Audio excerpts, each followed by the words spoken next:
Goftako kayyeda badera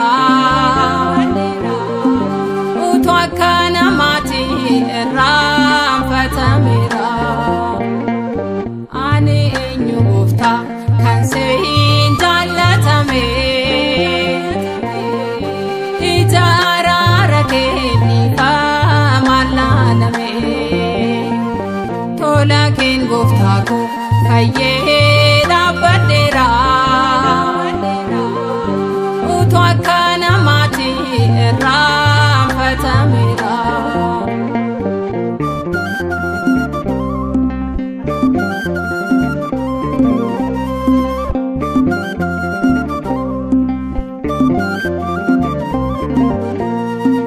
yaro gammachuutti si waajjini nyaadhe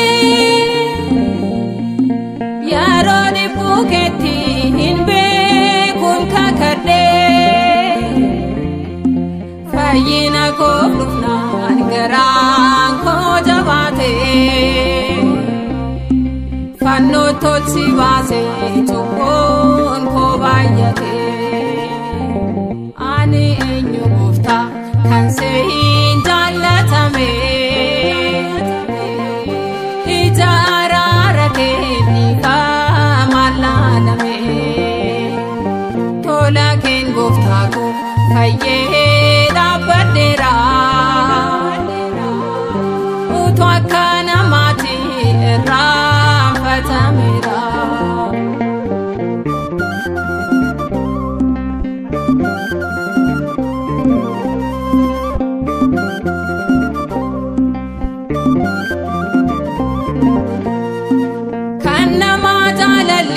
kenneetu fudhata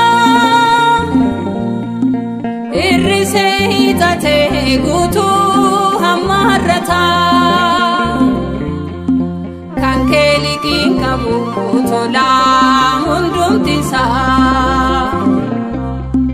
naaf wareegamteetta dhiigaa kee lolaasa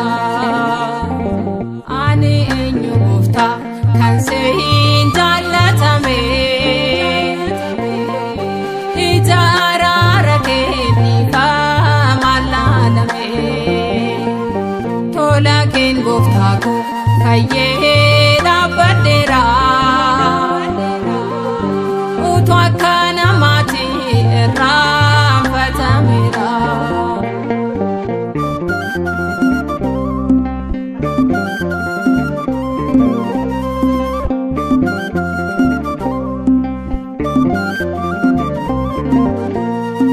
namni kan jaallatu kan isa jaallate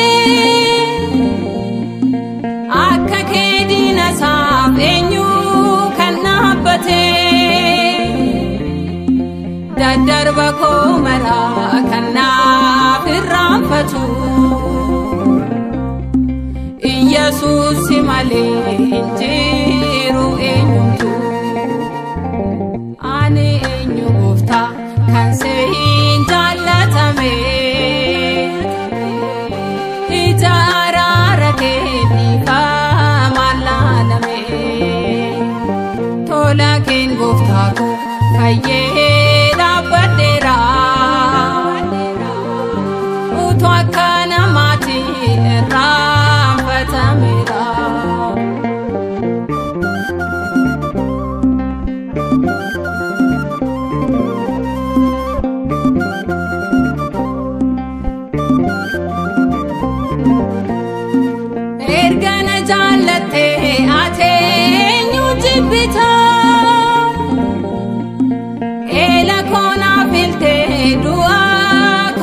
buutetta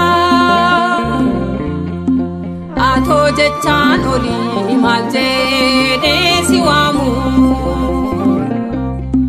daangaan jaalala kee kun kan tilmaamamu ani eenyu gooftaa kan seehin jaallatame ija araara keetiif maalaalame tola keen gooftaa koo fayyee